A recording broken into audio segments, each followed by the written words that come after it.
All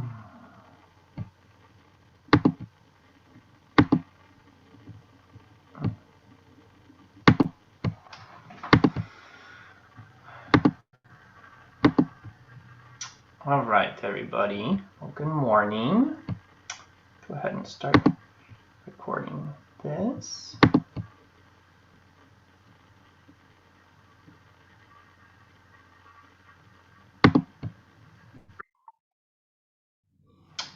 All right. Well, welcome everybody to part 3 of the Magic of Trees. Hope you've enjoyed the other versions of this. Oh, I gotta find my YouTube channel and just quiet it down here. Hold on a second.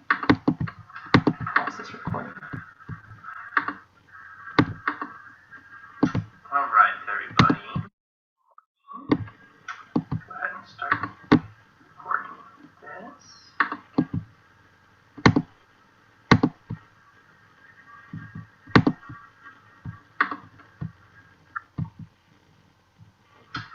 All right. Well.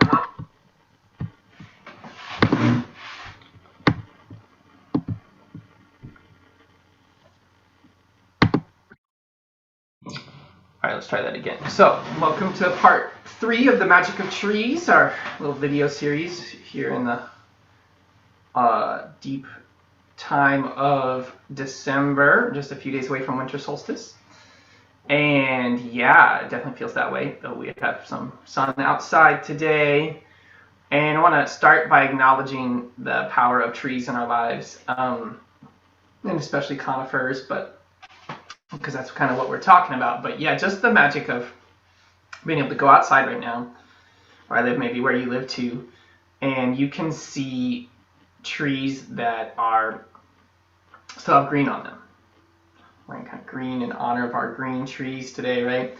And we know that in general, trees are these amazing beings that play a vital role for our world. Yeah, and you know, there's definitely periods of time where trees covered a lot more of the planet than they do now. So that's something to consider. When we look at this time of year and the significance of trees, you know, I've been talking about different things. Like one of them is the aspect of the first week we talked about survival purposes and the aspects of trees and what that are important there. And then last week we talked about medicinal uses. And now we're talking about a little bit more the symbolic, kind of magical, mystical aspects of this.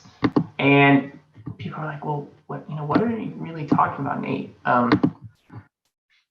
And you know, for me, there's some really simple things we can look at. I mean, one of them is that one of the practices at this time of year that people have engaged in, both recently and at least somewhat historically, is the actual cutting down of a tree and bringing it inside to your home as some sort of symbolic connection to nature and whatever that tree represents.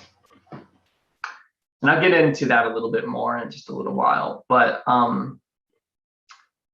I also wanted to just kind of bring us to the notion that as human beings, you know, we're human beings and we do human being things, but there was a time when we were proto-human beings, and at least some version of our history around that is that we as human beings at one point were in trees, the proto-humans, not human beings, but proto-humans.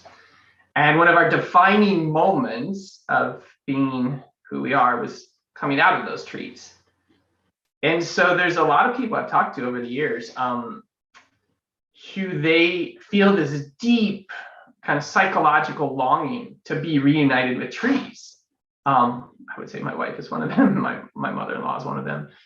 And this idea of like feeling extremely comfortable and nourished when there are trees around, and feeling a little bit more vulnerable and not as comfortable when there are no trees around. And I know I ran into this when I spent time in the desert, when I lived in Tucson, Arizona for a few years, just how little shade there was. And there was actually like a lot of vegetation in that desert. The Sonoran Desert has a lot of vegetation. And so there's this, for some people at least, there's this deeply comforting connection to trees.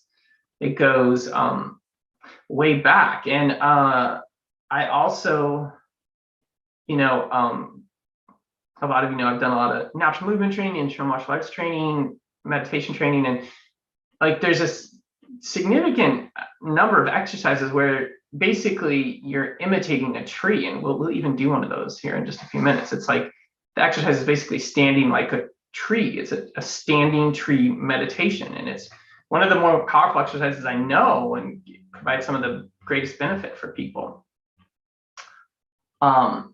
And especially at this time of year, needing that kind of quiet meditative space, that it can be really nourishing to do that. But there's some other fun things, interesting things we can look at around this. So I'm gonna share my screen a little bit and show people what got these things here that I want to show folks. Let's see, here we go. These are some just generic pictures of conifers. And notice that the conifers, their main natures, they have this trunk, and they have a lot of branches that come out of it. And there's these needles that are on the end of it. There's not leaves, but needles and cones. This is what makes them conifers, right? And they don't necessarily lose their needles all at once, or they tend not to, right? That's one of the defining qualities of conifers. And we talked, I think, last week about the parallels between these structures and our lungs, which is pretty cool, right? But I mentioned kind of offhandedly the parallels between these structures and another part of our body. And basically, it's the human nervous system. In fact, it's actually our spinal cord. Deciduous trees often, leaf-bearing trees often look kind of like brains, but conifers look a lot like a spine, where there's the central trunk with all of these branches that come off, and then all of these needles that go out. And so there is this kind of biological resonance, you might say, between conifers and our nervous system, like this parallel structure. But this comes back to this idea, maybe I'll come back here in just a minute, that being around trees can be very calming and balancing and strengthening to our nervous system. And that even there's a spiritual quality to being around trees, or sitting against a tree, putting your back against a tree. And I think the best example I know of this is the story of the Buddha and the Buddha attaining enlightenment. It's like the Buddha sat under a tree, and it was by a tree where the Buddha achieved enlightenment at dawn, or just before dawn. That tree is still there. The actual tree is still there. That kind of tree is still around, but the actual tree is still there. And that's a very interesting perspective, because I know a lot of people who their experience has been, and my experience has been, is that sitting by a tree, especially conifer, sitting at the base of a conifer, that there is a natural tendency after just 10, maybe 20 minutes of just sitting there and just observing nature, to drop into this meditative quality of mind. And so there's this, overlap with this idea of meditation, quiet mind, and trees, both going actually out and being with a tree, or like what we're going to do in a couple minutes, that's our standing tree meditation. So I find this really fascinating. And then it even kind of goes into a deeper level with some of the symbolism with our Christmas trees, our trees we take inside, our trees that we have outside being some sort of conduit, right? This idea that it connects heaven and earth, this image of almost like a world tree, right? Like it's one of these archetypal mythological images in several different cultures, especially circumpolar cultures, about the world tree. And that this world tree is this tree that connects earth and the sky, or heaven and earth, and connects the seen and the unseen. And so trees have this natural conduit of connecting heaven and earth. And that might even lend itself to the quality of why they're also considered sacred woods that are used to build temples or used to make incense. So we'll talk a little bit about that in a minute, but what I'd love to do is let's go ahead and do a little practice here. So we're going to do what's called just a standing like a tree practice. I'm going to turn a little bit sideways so you can see me. I know you're not going to be able to see my feet all the way, but I think that's okay. So we're going to just stand with our feet on the ground about hip width apart. Crown of the head is relaxed upwards. The arms are just hanging at the sides, right? They're just relaxed down. And I'm sitting just a tiny little bit, allowing my waist to relax, allowing my hips, sacrum and tailbone to relax.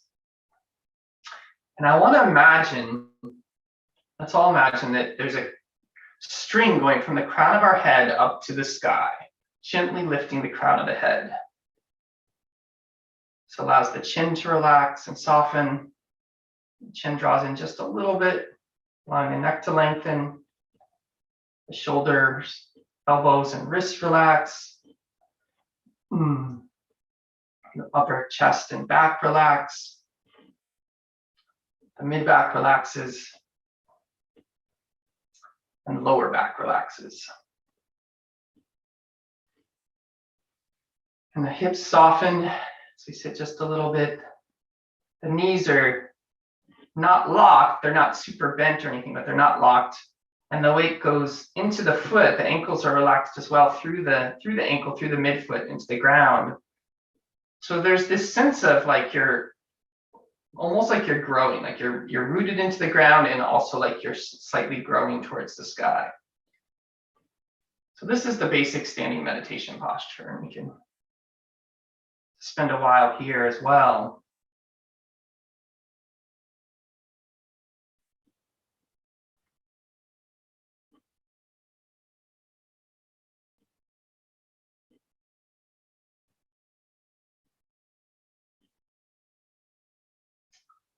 And then the next layer of the practice is to have your hands come up. They're going to come down just a little bit below the navel. The palms are going to face you. And this is called embracing the tree posture. It's also called big tree standing or big tree posture. Sometimes another variation is called embracing the middle. In this version, your hands are just a little bit below the navel. There's this spot just below the navel called the Sea of Chi. And we're going to just visualize ourselves as a tree, our feet sinking down into the earth. The crown of the head relaxed upwards towards the sky, like we're reaching up like branches towards the sky. And yeah, like the trunk of your body, your spine is like the trunk of the tree. And you're just going to gently hold that image of being like a big tree.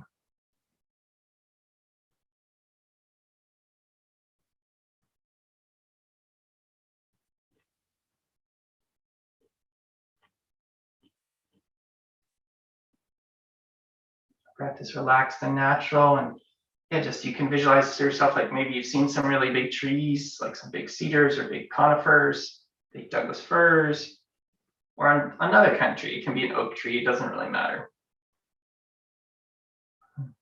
Just breathing gently.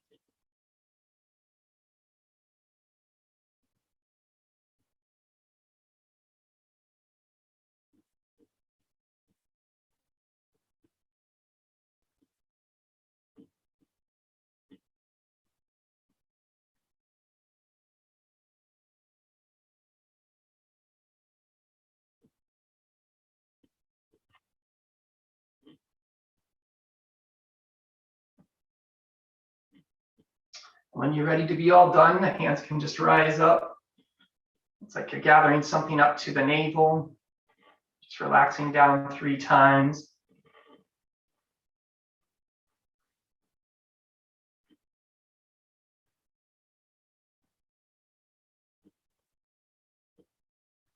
And yeah, that practice, that standing meditation practice, standing tree practice is, I mean, you can do it for a lot longer than that. You can start with just a few minutes, a couple minutes, maybe 5 minutes. But, you know, you can work your way up to half an hour, an hour. Sometimes in some places, people do that practice as their main practice, and they might stand for hours.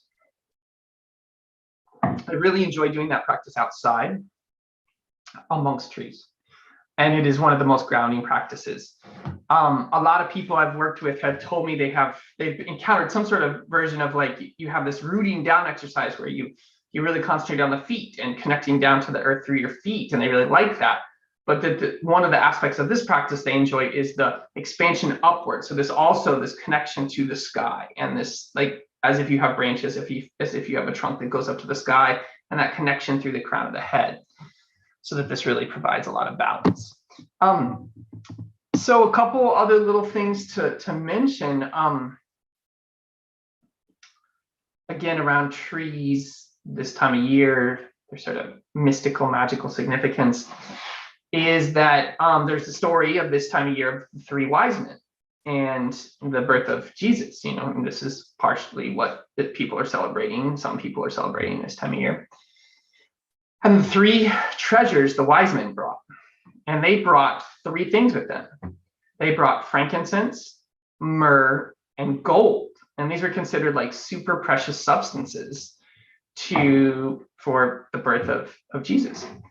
And they had the Magi, these three wise men, had been following stars or some sort of sequence or story in the sky that told them that this teacher, this special being, was going to be born. So they brought frankincense, myrrh, and gold. And frankincense and myrrh are actually resins from trees.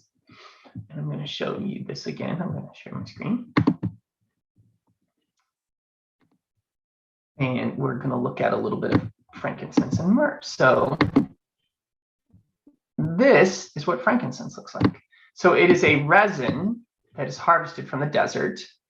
And over here on the right side of my screen is what a frankincense tree looks like.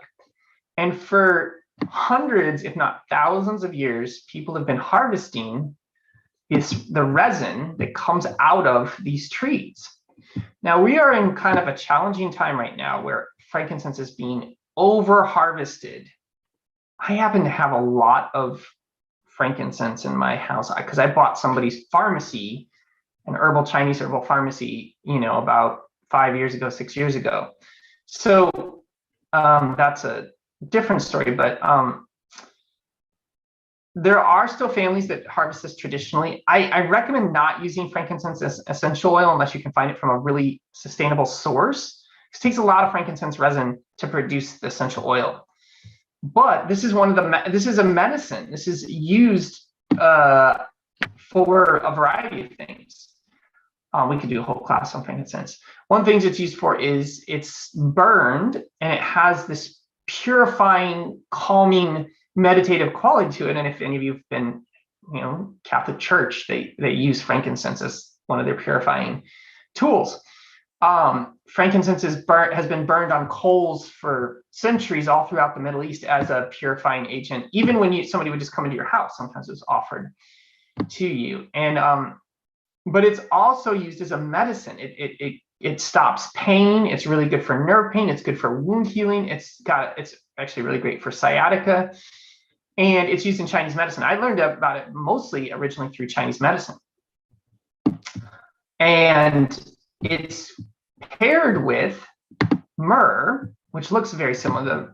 It's just a darker resin. Frankincense is a little bit more yellow or gold, and myrrh is a little bit more red and a little bit less clear.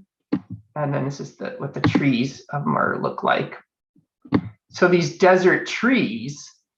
And I was just talking with a friend a couple of weeks ago, and she was telling me that she has frankincense and myrrh that was given to her from a person, one of her students, their family still harvests myrrh by hand, frankincense and myrrh by hand, and it's just part of their practice.